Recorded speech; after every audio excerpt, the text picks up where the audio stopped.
Animal Farm Chapter 5. Okay, so remember at the end of Chapter 4, the people tried to get the farm back, but the animals won the fight. In January, there came bitterly hard weather. The earth was like iron, and nothing could be done in the fields. They cannot plant anything because it is too cold. Many meetings were held in the big barn. The pigs occupied themselves with planning out the work of the coming season. It had come to be accepted that the pigs should decide all questions of farm policy. This would have worked well enough if it had not been for the disputes between Snowball and Napoleon. These two disagreed at every point. Each had his own following, and there were some violent debates, but none was so bitter as the one that took place over the windmill. A windmill is a special tower that we will see later on, right here, a tower that spins and can make electricity. So it will help on the farm. So the pigs are making all the decisions, and they fight with each other to make decisions. In the long pasture, not far from the farm buildings, there was a small knoll, a grassy area, which was the highest point on the farm. After surveying the ground, Snowball declared that it was just the place for a windmill. So Snowball wants to build a windmill, which could be made to operate a dynamo and supply the farm with electrical power. This would light the stalls and warm us in winter, and would also run a circular saw, an electric milking machine. So Snowball has a lot of ideas about the windmill. The animals listened in astonishment while Snowball conjured up pictures of fantastic machines which would do their work for them. Snowball used his study, a shed which had once been used for incubators and had a smooth wooden floor suitable for drawing on it. He was closeted there for hours at a time. So Snowball does a lot of thinking and a lot of drawing inside a special room. Gradually, the plans grew into a complicated mess, covering more than half the floor, which the other animals found completely unintelligible but very impressive. So the other animals could not understand his drawings and plans. All of them came to look at Snowball's drawings at least once a day. Only Napoleon held aloof. He had declared himself against the windmill from the start. So, Snowball wants the windmill. Napoleon does not want the windmill.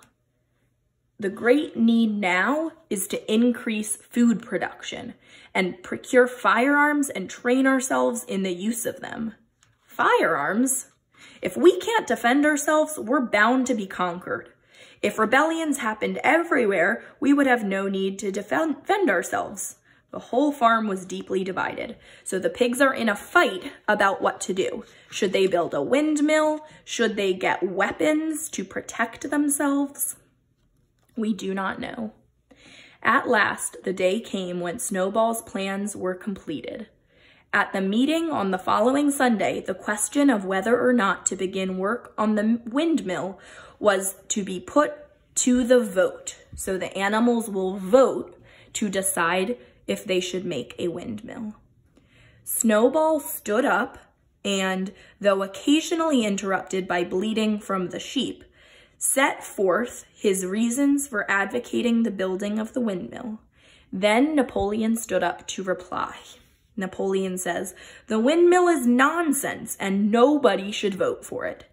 He had spoken for barely 30 seconds and seemed almost indifferent as to the effect he produced. Usually he likes to fight, and now he does not have a lot to say. That's weird. Snowball broke into a passionate appeal in favor of the windmill and painted a picture of Animal Farm as it might be, when sordid labor was lifted from the animals' backs. By the time he had finished speaking, there was no doubt as to which way the vote would go. So Snowball is doing a very good job at convincing the animals to vote for the windmill. Just at that moment, Napoleon uttered a whimper no one had ever heard him utter before.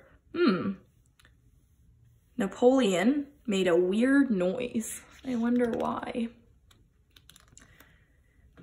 At this, there was a terrible baying sound outside, and 9 enormous dogs came bounding into the barn. They dashed straight for Snowball. He sprang from his place just in time to escape their snapping jaws. In a moment, he was out of the door, and they were after him. All of a sudden, the dogs came in. When Napoleon made the noise, the dogs came in and chased Snowball away. Too amazed and frightened to speak, all the animals crowded through the door to watch the chase. Snowball was racing across the long pasture, slipped through a hole in the hedge, and was seen no more. So Snowball ran away from the farm. The dogs scared him away, just like the animals scared away Mr. Jones. "Where did these creatures come from?" says the duck. The problem was soon solved. These dogs were the puppies who Napoleon had taken away from their mothers and reared privately. So when Napoleon took the puppies up to the loft to teach them, he really was training them to be his helpers. From now on, the Sunday meetings will come to an end.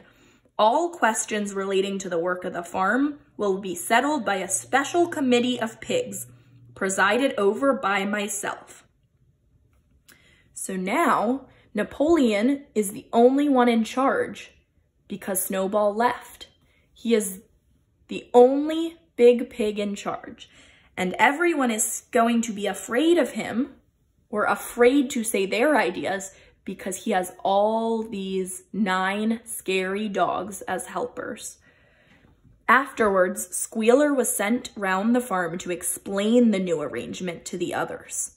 This is Squealer, the little pig, and he is telling all the animals about why Napoleon should be in charge and why they should listen to him.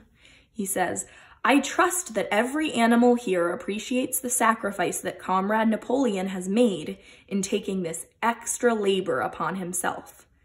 Do not imagine that leadership is a pleasure. No one believes more firmly than Comrade Napoleon that all animals are equal. He would be only too happy to let you make your decisions for yourselves, but sometimes you might make the wrong decisions, and then where should we be? Suppose you had decided to follow Snowball, who, as we now know, was no better than a criminal." So Squealer is trying to explain to the animals that Napoleon is a good leader. So every Sunday morning, the animals assembled in the big barn to receive their orders for the week. The skull of Old Major had been disinterred from the orchard.